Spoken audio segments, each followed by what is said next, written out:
One of the biggest challenges facing our society right now is climate change, caused by large amounts of carbon dioxide, or CO2, in Earth's atmosphere. But how did scientists figure out that the CO2 in the atmosphere causes the Earth to be warmer? You might think that this is a pretty modern question, but the answer can actually be traced all the way back to the 1850s, thanks to the work of an amazing female climate scientist named Eunice Foote.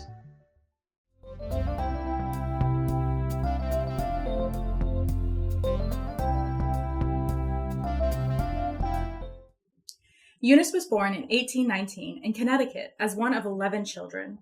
At age 17, she enrolled in the Troy Female Seminary, where she studied scientific theory for 2 years, while also taking classes in biology and chemistry at a nearby college.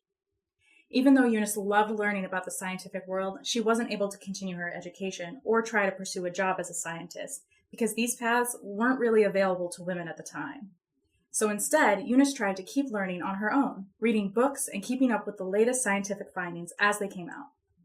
In 1841, Eunice married Elijah Foote, a statistician who believed that women should have access to equal education as men. Elijah encouraged and supported Eunice's love of science and even introduced her to some famous scientists from the time.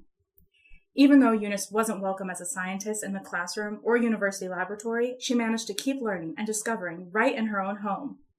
In the 1850s, one of the hottest questions being debated by scientists was, how does the sun heat the Earth? This question fascinated Eunice Foote, and to answer it, she decided to conduct her own experiments at home. She started by recreating the Earth's atmosphere in small glass containers. To make a bunch of tiny atmospheres, she put thermometers inside glass cylinders and then pumped in the gases that make up our atmosphere. Gases like nitrogen, oxygen, water vapor, and carbon dioxide. She then sealed the cylinders and placed them in sunlight. By varying the relative concentrations of the types of gases that were in each mini atmosphere, she could figure out which gas would affect how warm the planet was. As Eunice watched the sunlight heat the cylinders full of atmosphere, she saw that the container with the most carbon dioxide was the hottest.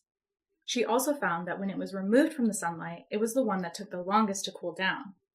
Foote conducted a series of these experiments with different amounts of CO2, and every time she found that the more CO2 added to the containers, the higher the temperature rose. Modern scientists now understand that this is because of the chemical structure of the CO2, which is able to trap heat coming off of the planet and send it back to the surface to warm it up more, like a blanket traps heat coming off of your body. This process is called the greenhouse effect, and CO2 is one of the many gases that can trap heat like this. But thanks to Eunice Foote, we know that increased carbon dioxide means increased warming in our planet's atmosphere. In addition to her work trying to understand fundamental science, Eunice was also interested in building and creating new machines.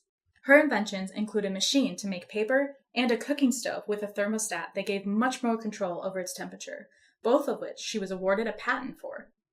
Beyond being a scientist and inventor, she was also a fierce advocate for women's rights.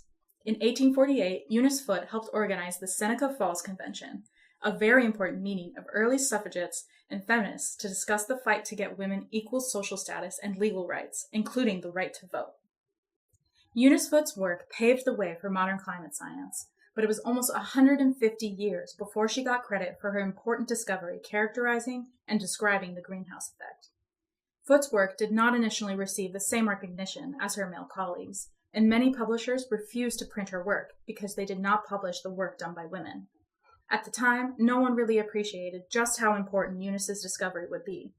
But now, the effects of increased CO2 concentration in our atmosphere are changing the entire planet. And as we work together to figure out how to address climate change, we're all building on the work done by one amateur scientist running experiments in her home to solve an incredibly important mystery.